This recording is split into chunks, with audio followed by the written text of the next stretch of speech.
Morai Rabotai, we are continuing on Mesillat Yesharim, on our series of Mesillat Yesharim, and we are in Perek Aleph. We started Ot Bet, the Ramchal speaking about the fact that the setup of this world versus Olam Haba it's built in a very unique way, that each one of them has something that the other one does not have, and the combination of both of them is what gets a person the tachlit ha'amiti, the real purpose that they have in the world. So the way he says it, that Chazal have taught us that the real purpose of this world, the real reason that we have been created, lo nivra ela leit'aneg al Hashem. We have been created for closeness to HaKadosh Baruch Hu. Now the way that Ramchal explains this in his other work, Derech Hashem, and especially in that Tevunot, in the deeper sources that he has authored, he says that Midat HaTov Le'etiv, HaKadosh Baruch Hu is a source of good. When you're a source of true goodness, the way it expresses itself is by doing good to others. Right? Sometimes a person is good because really you're selfish, right? Even you do chesed, it's chesed with a lot of calculations attached to it, that I do this and then I gain a certain status, I gain a certain ownership over things. He's going to owe me one now, and so on and so forth. It's not a chesed shel emet. That's why chesed she'osim im hametim, when someone passes away, the chesed acharon, the last chesed that you do with him after he's passed already, you go and you involve yourself with the funeral and burial and so on and so on. That's called chesed shel emet, because you have nothing in return that you expect. Well, of course, if he has a family, then it becomes still complicated. But real goodness, when a person is pure good, it expresses itself in doing acts of goodness without any rhyme or reason. Chesed in its in the meaning of the word is very different than rachamim. Chesed means you give without the recipient even deserving it. Now you have rachamim. Midat rachamim is a mizug. It's a mixture of chesed and din. In other words, you have din, which is judgment. If you deserve it, you get it. If you don't deserve it, absolutely no way, you're not going to get it. Chesed is you just give without them deserving it. And rachamim means it's tilted towards chesed, but it's with certain cheshbon, still with calculation, that it has to be somewhat making sense. So that's midat rachamim. Now, HaKadosh Baruch Hu is the ultimate chassid. He wants to give. Midat hatov le'etiv. But the way HaKadosh Baruch Hu gives is for us to become the owners of the good that we attain. In other words, if Hashem would just give, you don't own that. Imagine a father that would give and give to the child without him deserving it at all. A smart father would not do that, because the child that does not deserve it, he will never appreciate the good that's there. Now it's more sophisticated than this, because when you are in Olam HaEmet, in the true spiritual world, you own the goodness as much as it is a part of you. That means there it's not having, but it is becoming. You see the difference? You could have something, but it's not you. Right? You have a person that does something. Let's give it an example. You have a person that gives a tzedakah, does chesed, and then you have a person that he's a bal tzedakah, is a bal chesed. It's part and parcel of who they are. They have become a compassionate person. They have become a giving person. That defines who they are. It's much more than just being a person that does an act which is detached from their personality. Now, if you do it enough, it becomes a part of you. That's why Rambam writes Hakol lefi rova maaseh in Mishnah Pirkei Avot, Rambam writes, if you have $100,000 to write a check for $100,000 tzedakah, then giving 100 times $1,000 is very different. Because when you give and you give and you give again and you give again, it becomes a part of who you are. You become a Baal Hesed. You become a Baal Tzedakah. It's important to be doing positive things constantly because it becomes a part of you. So for HaKadosh Baruch Hu, to set up our level of goodness based on what we attain ourselves, we become the owner of that good, just like HaKadosh Baruch Hu is the owner of the good. So we become more godly, just like HaKadosh Baruch Hu is. So, and that's the core element that we discussed before in Mesillat Yesharim also, to become like Hashem, right? Vehalachta bidrachav. Go in the pathways of Hashem, follow Him, even in things that are not a mitzvah. You can't define everything as a commandment. Sometimes you have a commandment of putting on tefillin, or whatever else you call as one of the commandments. But then you have a general commandment of vehalachta bidrachav. Be godlike. Sometimes it means going above and beyond the letter of the law, with being compassionate, with being patient, and so on and so forth, which are the things that we have discussed in the past 5 shiurim. Now, says the Ramchal in Das Tvunot, when a person does a mitzvah, you are co-creating with HaKadosh Baruch Hu the world. In other words, you become partners in the creation, because the way Hashem has set up the whole system is there is. Let me explain this just for 1 minute one more time. We've spoken about this before. There is a difference between creation and building. In Hebrew, we will call them. There are 3 languages. Really, there is Yetzirah, there is Asiyah, and there is Bria. Bria is creation. Asiyah is making. The difference would be if you have a piece of wood, a wood, and you cut it up and you bang it together and you make a table. That is Asiyah. You took already existing material and you created something new with it, right? From already existing material. Bria means yesh me'ayin, something created from nothing. From nothing. That only HaKadosh Baruch Hu does. He is a creator. So the word creation, Bria, is only really fit for HaKadosh Baruch Hu because He's the only one that could create from nothingness, right? So the difference between them is, if I make this stender from wood, this could, it doesn't need me anymore, right? This could live hundreds of years.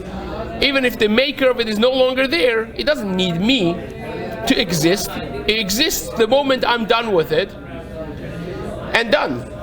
Whereas by Bria, because again, the existence of this does not depend on me, every material that I used to make this already was there. I just gathered them, I put them together, I made something new. So it doesn't need me.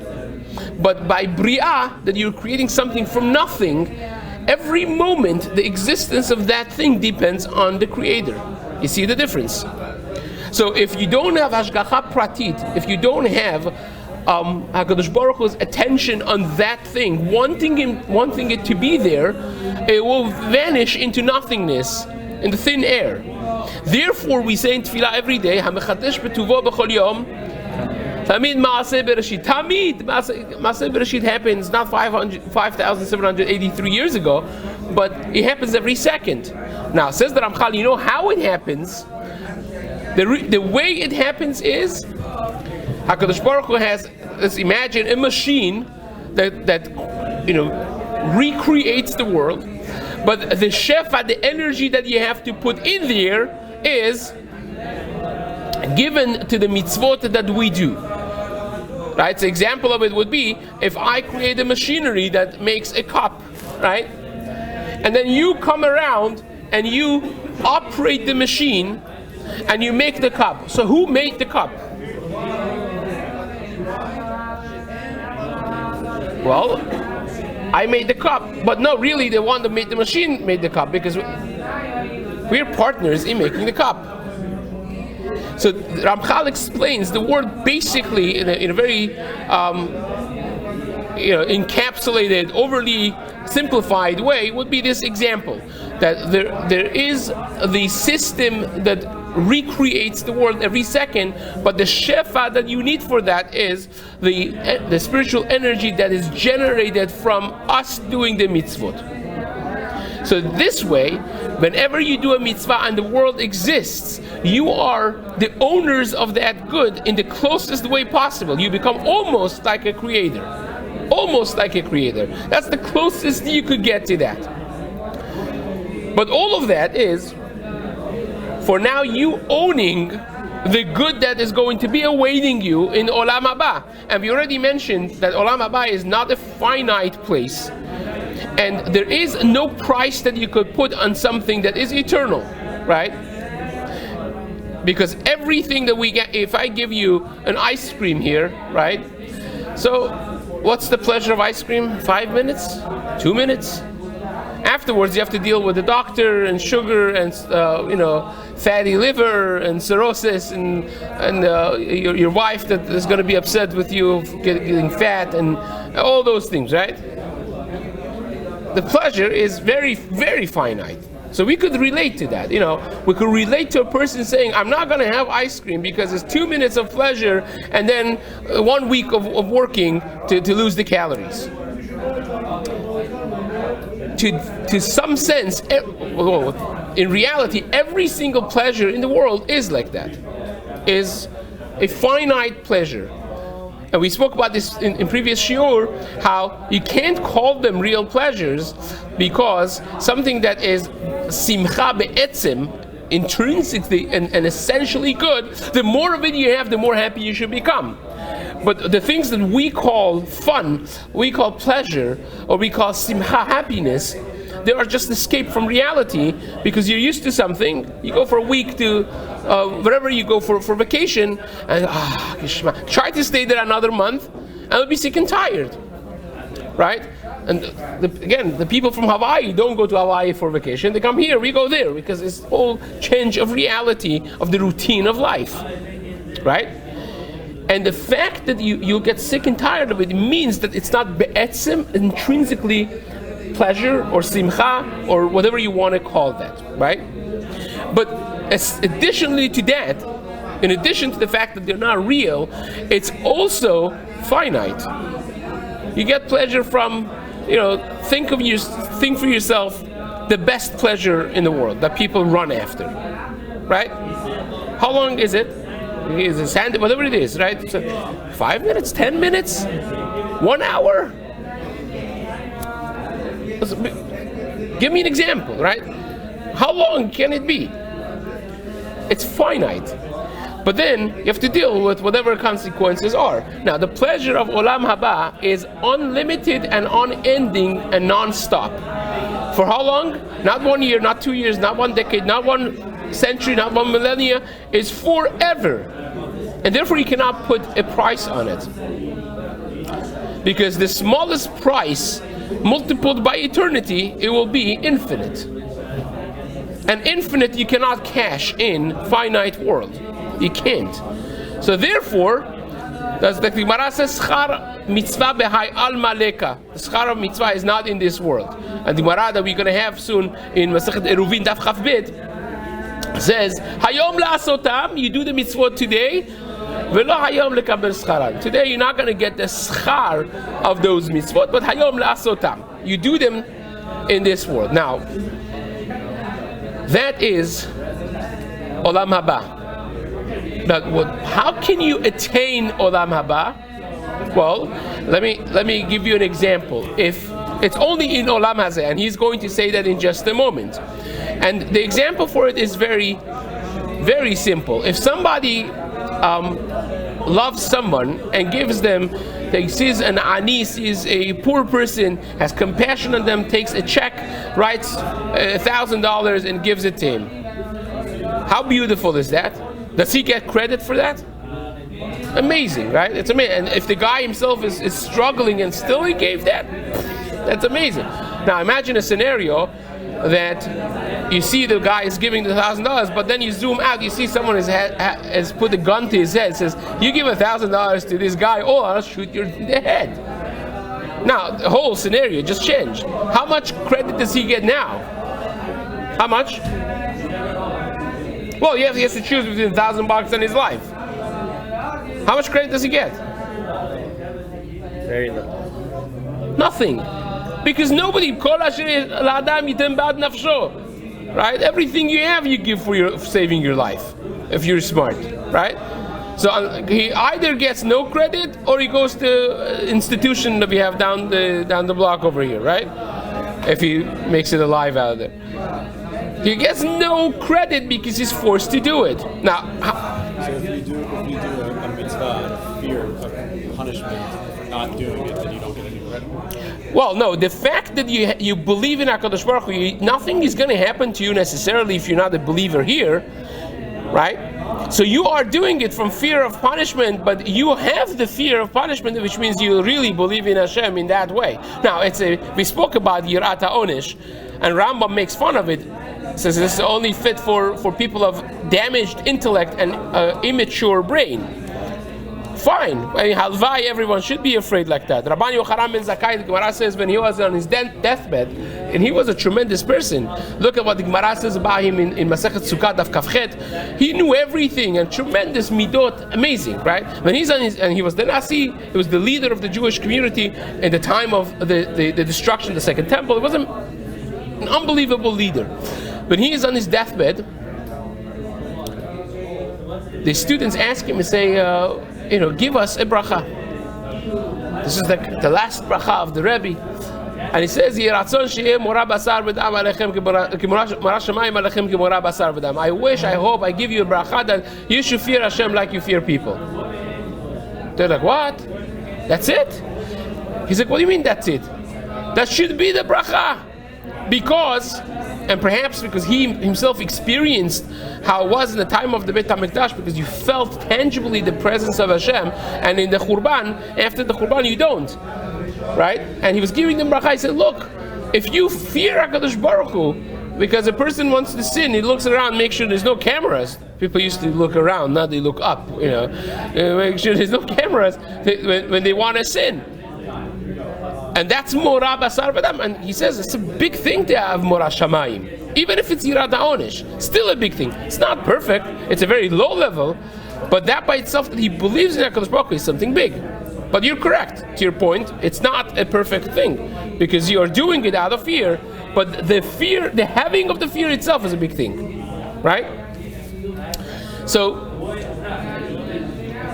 now, a person that does something because they have no other choice, they get to the degree that they have no choice, it diminishes from their credit.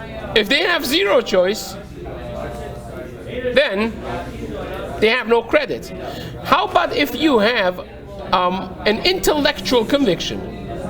Intellectual conviction. I'll tell you, I give you $1,000 if you put your hand in the fire. Well, I'm not forcing you to do anything. But there's no way that you're going to put your hand in that fire, because intellectual conviction is, it's a reality is going to burn me. Right? Now, the fact that we don't see that for smoking, let's zoom out in the reality and diminish the reality a little bit more, right? So smoking used to be that people didn't know, but now people do know. You could research the pictures of a chain smoker and along of a healthy athlete. They don't look the same. The lifespan is not the same. An average, right? There'll always be this person that says, I saw this chain smoker that was 105 years old.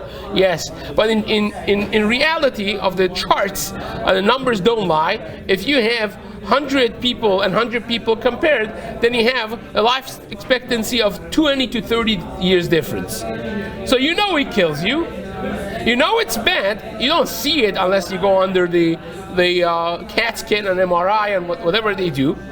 But it's a reality that's there, a little farther from your brain and your sight. Right? And then how many people deal with it as a reality? Well, it's much less now, right? There will always be those people who say, this is going to kill you. Don't drink, don't smoke, don't do it, right? But then you have the people who do it. So it's not really conviction in that way. And then you get more credit for being on top of yourself to stay healthy. Now, by mitzvot, imagine if you would have a person that turns the switch or gets into the car on Shabbat, and all of a sudden the car would set on fire and blow up. And the second guy turns the switch up, and he's electrocuted right away. And the fourth guy goes to McDonald's and gets his sandwiches not 100% kosher, and he chokes on the first bite. And the fifth guy chokes, and the sixth guy chokes. Everyone, at some point, would you have a choice to do the mitzvot? No, you wouldn't, because it's clear, and you're not a fool. You don't want to burn, you don't want to get hurt, so you don't do it. Just like you don't put your hand in the fire. You've never done it, but you know it's your mother told you touch something hot. You know it's a reality. So therefore, HaKadosh Baruch Hu has to create a situation in which things are 50-50 almost. That there is a free will going on. There are people who do all the negative things that they succeed. There are people who do good things and they suffer. There is this ambiguity in the world, and he has shown himself once beyond a shadow of a doubt in the revelation of Mount Sinai and in all the open miracles that he has done in front of everyone. In other words, we're not talking about like other so-called religions that somebody was either ill and it's schizophrenic, or they made up something because they were on top of a mountain and they were going up and they saw an angel who gave them a book which they conveniently lost on the way down. That's the story of Joseph Smith, right? And the whole Mormon religion came up from that. Well, believe you me that I was going on the mountain, and the angel of Moroni appeared to me and gave me a book, and I didn't understand the language, so he gave me a dictionary as well, and I lost both of them on the way down. But here's my religion, right? Or you were in a cave and Malach Gabriel came to you, or you didn't even have a father and something happened, right? But if you no intellectual that's willing to use their intellect would buy into that and say, look, if he wants if he wants me to believe you, he has to come to me and tell me to believe you, and then I could believe you from now on. And the only people who claim that happened, the only people who even make the claim, and I could talk about the claim, but the only people who make the claim is the Jewish nation. They say, yeah, God came to 3+ million people and he told them, Moses is my prophet, Moshe Rabbeinu is speaking in my name. Whatever he says from now on, you can listen and believe. So that's something to talk about. So when you have something to happen, if you do believe it, and now going through the generations, Shlomo is not doing miracles every moment. Sometimes here and there he shows himself to warm your hearts, but an intellectual looks back as a point of reference and says, I know he exists. I know he chose these people, and I know that there are commandments beyond any shadow of a doubt. So now it's upon me to navigate my way in the challenging waters of the world in order to believe and do based on my belief. That is credit, because you don't have a visible gun to your head. If Hashem would make it more revealed, it would be a gun. I believe when Chazal say, Kafa aleim har kigigit, that Shlomo picked up the mountain over their head and said, if you accept the Torah.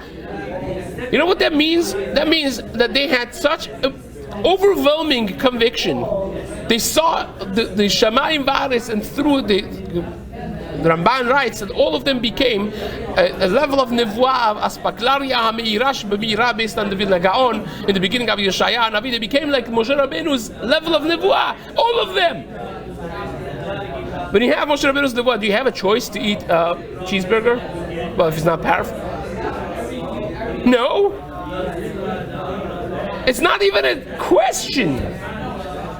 So how much credit do you get for that? Almost nothing. So they're forced to do it because they saw that's the only reality in the world. But then Hashem had the chesed, and he took that level of clarity away. It's there. We know that happened. You cannot fabricate it. That's why no one else was able to fabricate it, because you can't claim it if it didn't happen. And that's simple why you can't claim it. You know why no one else has claimed such a thing? It's like UFOs. Like every so often, someone sees a UFO when they're hiking somewhere. But it was never claimed that we saw a UFO from East Coast to West Coast through Central America. Everyone saw it passing. No one made it. You know what? Because it never happened. You cannot make a lie that's so big. You know why? Because everyone says, I was looking at the sky. I didn't see anything. And then you have 1,000 people who were looking at the sky, and none of them saw anything. No one's going to believe you. If you say, Hashem showed himself to your grandfather and gave 613 mitzvot. So my grandfather doesn't remember. He's still alive. Does your grandfather remember? Does your grandfather? You cannot fabricate that. They'll kill you if you say such a lie, right? So when you have the intellectual conviction, and we spoke about the Martin Rees's just 6 numbers of the probability of the world, even if you go with the Big Bang, which I believe Ramban really says the Big Bang theory in the beginning of his Akdamat Chumash of Chomer Hiuli, that was one mass. The whole universe was one massive mass that HaKadosh Baruch Hu created. That's the only difference. And Hashem expanded this, and he says that the probability of that is so minute, and we explained how minute that is. 1 over a number greater than 1 over 10 to the power of 100. To even have a platform. So when you think about it in that way, okay, see, I have the conviction. I got it. Now I'm going to do the mitzvot, even though that the next guy is not doing it. There's peer pressure against it. It's not the popular thing. It's not the in thing. But when you do that, then you have, the harder it is, the greater credit that you deserve. You understand? And this, Rabbi Eliyahu Dessler, in his famous piece in Michtav Eliyahu, has a beautiful essay in something called Nekudat HaBechira. And he says that people are very different in the way they do the mitzvot and the way they deserve schar. In other words, imagine if you have someone from Williamsburg in New York, right, in a Hasidic family, and he's hungry, he's passing by McDonald's. Is he going to think, I so much want to go and get a sandwich? Does it pass his mind? It doesn't even pass his mind. That's below his nekudat bechira. That's below his tug of war. It's not even a war. It's not even a challenge. For him, maybe it's, how honest he's going to be in this, in business, in foul language, what he looks at. But then you have another Jew that just became Bal Tshuva. Just started keeping Shabbat. Just started keeping Kashrut. And for him is a milchama, is a war when he's a little hungry and he's passing by that McDonald's. Or when he wants to get into the car and drive on Shabbat. That's where he's holding. But you tell him, well, what you said was avak lashon hara according to one shita in the Gemara. That's not even where he's holding. He's not. It's way above his challenge realm. It's not expected even almost from him. So Rabbi Eliyahu says, this realm is where everyone, and it's constantly changing. It's supposed to be changing and growing and getting up. And that's the responsibility of every intellectual individual. But that's why you need Olam Hazeh. Because if you would be in Olam Haba, there's no goof, there's all the world of spirituality, you see everything clear. You have the greatest big gunshot gun held to your head. And you don't get any credit really for doing the right thing. You understand? So therefore, says the Ramchal, this is all needed to understand what Ramchal is trying to put together over here. It says, we know that Olam Haba, the eternal good of HaKadosh Baruch Hu in Olam Haba, is the goal. That we know. But the only way you could get there is when you have free will, and you find yourself in a world that you could do bad, you're challenged, you're tempted, others are doing it, there's peer pressure. Huzeh ha'olam is this world only. Vehu ma she'amru zichron rachan. This is what the famous Mishnah in Pirkei Avot, in Perek Dalet, Mishnah Tetzayin, that says, ha'olam hazeh, this world, domeh leprosdor, is like a hallway, a gateway, to Olam Haba, Bifnei Olam Haba. That means, imagine to yourself, you have a destination that you have to go to, a road that you have to drive up to get to this magnificent place. Right? A transit, right? You're getting on a plane and you're going to, I don't know, country A, country B, country C, in order to get to where you have to go. Now, each one of these countries have a currency, right? Are you going to amass the currency of those countries? Well, as much as you need to buy a bottle of water, maybe on the way, maybe a sandwich, maybe some clothing. That's about it. So whatever you need, you get the currency of those, and you focus because you're traveling. That's what you're doing. All that matters for you is the currency of where you're going. It's important to have a semi-comfortable thing to go. You don't want, if you're going in the hallway, you don't want glass shards to be on the floor and rip yourself to pieces. You don't want it to be too cold, maybe, or too hot, too dark, too low that you have to crawl. But that's about it. You want a hallway that you could go through and get to where you want to get. That is Olam Hazeh. Nothing more. Nothing more. The currencies in this world are zero in Olam Haba. Zero. Dollar, cars, status, houses. A person that works on amassing those things for the sake of those things is like the guy that's getting off in Switzerland and is going out for the 2-hour transit that he has. He's going to exchange all of his dollars to the currency there.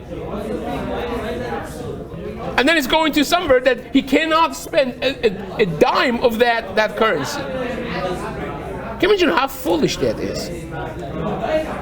And the currency of Olam Haba has its own currency. The currency of Olam Haba is mitzvot, u'ma'asim tovim. That's all that it matters. That's all that it matters. Now, of course, you're not expected to live a difficult life. You want to be rich, chazak u'baruch. What you do with it matters, because you have been given. Imagine if you're a teacher or a father and you have a kid that's a genius and you have a kid that's very challenged, right? IQ, statistically speaking, a person that has a liquid IQ of less than 85, he's not capable of holding any jobs. It's unfortunate. It's 10% of society, by the way. 10% of society. It's a scary number. So if you have somebody like that as a student, as a child, and you have a kid with an IQ of 200, a super genius, you expect from them the same? No, of course you don't. Right? If you have given one of your kids $1,000 to work with and the other one $10 to work with, of course you expect more from the guy that you gave more. You invested with him more. So a person that has riches, he's smart, he's charismatic, he's sociable, he's this, that, those are all wealth that Hashem has given, and you use that towards the currency that matters. Because again, we are here for 70 years, 80 years, 120 years. David HaMelech says, Yemei Shenotu B'Hem 70 Shana, V'Im B'Gvurot 80 Shana.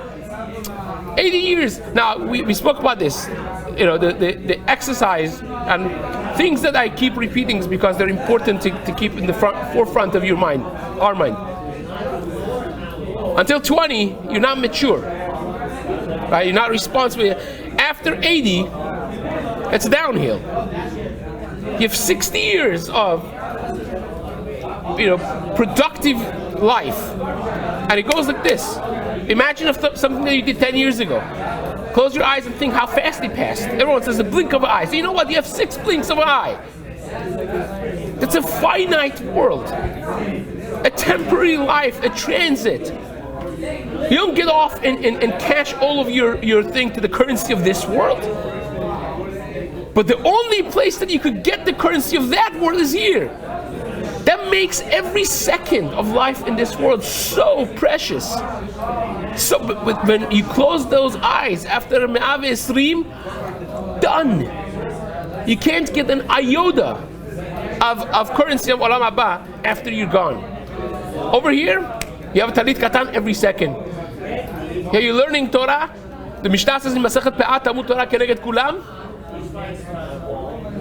Every second of it writes to be Nagaon. Every word of Torah that you speak is a mitzvah. Writes to Chafetz Chaim, every minute on average you could speak 200 words. Right? So 200 times 60 is 12,000. Times 613 is 7,350,000 mitzvot that you could get in one. You know how much that is? Of you creating good? That you could only do here. Only here. We spoke about the fact that Vilna Gaon at the end of his life was holding his tzitziot. Tears were rolling down his face. He says, in this world you pay a few dollars and you're wearing a talit katan. Every second is a mitzvah. And afterwards it's gone. You don't have it. Says the Ramchal, והאמצעים המגיעים את האדם לתכלית הזה הם המצוות אשר ציוונו עליהם האל יתברך שמו. The tools that get you to that goal is only the mitzvot that HaKadosh Baruch Hu has commanded. Now, there's two elements in the mitzvah. One is the mitzvah is a commandment of HaKadosh Baruch Hu. So, even if you would say make a headstand for no reason and rhyme, by doing that, you're listening to the king, you're listening to him, so that by itself is a mitzvah. But it's far more complicated and essentially awesome than that, because every mitzvah is, as we mentioned before, it's the DNA of this world. So every mitzvah by itself is spiritually the makeup of the creation of the world. Zohar HaKadosh and the Midrash in Bereshit Rabbah writes it in a very interesting language. It says, Istakel be'oraita ubara alma. Hashem looked at the Torah as the blueprint of the world and created the world from the Torah. So the mitzvot are not arbitrary things that Hashem has asked you to do, but rather they are things that essentially mean something. The difference would be asking somebody to make a headstand versus asking a cancer patient, Rachmana litzlan, to have their cancer medication. So they're listening to your commandment, but that essentially is doing something good to them. It's not just an arbitrary act that you ask them to do. You understand? So that is the mitzvot in this world. So says the Ramchal, Umekom asiyata mitzvot hu rak ha'olam hazeh. The place you could do the mitzvot and get credit for is only this world. Again, why? Because here is where you have free will. Things are not clear. You don't have a gun to your head. It's not that you are forced by your intellectual conviction to do something that you have no other way. And therefore, you get mitzvah, you get a credit for every act that you do. Therefore, Hashem has created this world with a body and a neshama, that the body naturally takes you towards pleasures and indulgence and lust and all those things, and the intelligent thing pushes you up to stay away from those things and to do the mitzvah. And you have this tug of war at all times to do the good or not to do the good, to let loose and just enjoy, or to be focused and purposeful and do things based on decisions, not just do you control your life or your life controls you? Very simple question. Do you control your time or does the time control you? Do you control your actions or are you a reactive person? Most of the things that we do is reacting to the world around us. And when you are reacting, you're not living. Your life is only defined by things you do that is action. That you process the information, you make a conscious decision and you do something. That's action. When you react to something, to the degree that your action is reactive, to that degree is not the expression of you in the world. Now, reaction also could be acting. You could take it in, think about it, and say, okay, how do I respond? But then when you respond like that, it's an action. It's not reaction. It's not a reflex. It's not, just doing something because something happened. Saying something because someone said something. Getting angry because someone, enraged you. To the degree that a person reacts to something mindlessly, it's not the expression of you in the world, then you're not, at that moment you're not living. Therefore Hashem has put us here to have the platform of being challenged, overcoming the challenge, and the more the challenge, the greater the credit. If it was so hard and you did it, boy, that matters so much. The harder it was to climb it, the more credit you have, right?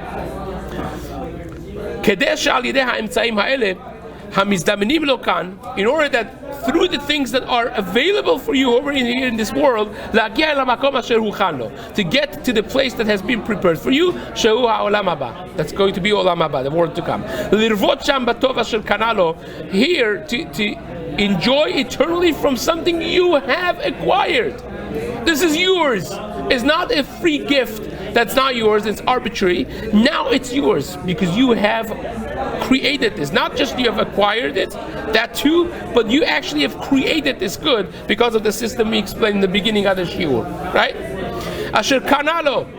Kana means acquiring, but it also means the ultimate. We say koneh akol in Tefillah Shemona Esrei. Well, Hashem bought the world, everything? No. The highest level of ownership is creation. And this is what he's talking about. You created that good yourself for yourself. And that's the Gemara that we said earlier in Eruvin Daf Chaf Bet. That today you do them, and in future you'll accept the schar. Not because Hashem doesn't want to give you schar here, it's because it's not possible to cash in eternity in a finite world. Right? The minutest amount, again, the minutest number of 0.000, as much as zeros you want, one multiplied by eternity, multiplied by infinite, is going to be infinity. And infinity you cannot cash in a finite world. Right? The example we gave of the guy that gives a $5 trillion check to buy a bottle of water in a kiosk and asks for change. Cashing one small mitzvah in this world would be that. So says the Ramchal, if you now pay attention deeper, you'll realize the only real perfection, the only real simcha, is only being attached to HaKadosh Baruch Hu. And this is what David HaMelech says in Tehillim, in Kapitel Ayin Gimel 73, Va'ani kirvat Elohim litov. David HaMelech was a king. He had everything he wanted and he could get whatever he wanted. Kings of yesteryear. And yet he says, there's only one thing that's good for me. Va'ani kirvat Elohim litov. I want kirvat Hashem. I want to be close to Hashem. And he doesn't say it just vaguely. He says it very specifically. He says in Tehillim Chav Zayin, Achat sha'alti me'et Hashem, ota avakesh. There's only one thing that I ask. Bakasha is different than she'ela. She'ela is something you ask. Bakasha is something that you beg for. You really want. Bikush, it's a real search, in a real quest of something. It says there's one thing I want. One. What is that one thing? A home in the flats of Beverly Hills? No. A Lamborghini? No. Hit the jackpot? No. A 10-star travel? No. One thing. And this is a person, if a peddler in the street says, I want something, you don't even listen to them. Because you don't reckon with what he says. If Albert Einstein says something, you take it seriously. If Elon Musk says something, says, there's only one thing important for me in your life, everyone is listening. But David HaMelech, Mashiach Hashem, David HaMelech, the eternal King of Israel, says, I want only one thing, one. That's the only thing I search. I get up with this in the morning, I go to sleep with this at night, and during my whole life, the whole day, this is what I search. Achat sha'alti me'et Hashem, ota avakesh. That's one thing I ask Hashem, and that one thing I search for every day of my life, every minute of my life. Shifti bevet Hashem, kol yemei chayai lachzot benoam Hashem ulbaker be'echalo. I want to live with Hashem. I want to walk every step of my life with HaKadosh Baruch Hu. with an awareness of Hashem's presence in my life. Kirvat Elokim li tov. That, of course, it means that I'm doing the mitzvot, but it's much more than just doing the mitzvot. It's having a relationship with HaKadosh Baruch Hu, which is far greater than just doing actions of mitzvah. A person could get to a madriga that he sees only Hashem. He lives with HaKadosh Baruch Hu. Every expression that they have in their life of business, they could be a normal person. David HaMelech was a normal person. You read the Tanakh, he was pretty normal. He had wives, he had children, he ran a family, he had tzarot, he had difficulties, he cried for his difficulties. He was not just some malach. He was a human being that lived with HaKadosh Baruch Hu. Every aspect of his life was with Hashem. And you see how much of that was presented in his life. Well, giving examples of David HaMelech. Even in the lowest moment, let's discuss just one thing that Zohar HaKadosh says about David HaMelech's life. David HaMelech asked to become like Avraham, Yitzchak, and Yaakov. And Hashem told him it's very difficult. You can't, I gave them very difficult tests. It's not simple. And David HaMelech basically said, bring it on. Let's do this. I want that closeness. Hashem said, fine. I'll give you an advantage. I even tell you what your test is going to be. It's going to be an area of morality and promiscuity. Hashem gave him a test of Bathsheba, which he failed. Even though that the Gemara says, that if you think David HaMelech sinned, you're making a mistake because everything on paper was okay. She was divorced, she was this, she was available, all that. But at the end of the day, he failed. Hashem was very unhappy with him. You know when he made it up? First of all, it's like David HaMelech is like a normal person, but a person that lived with Hashem.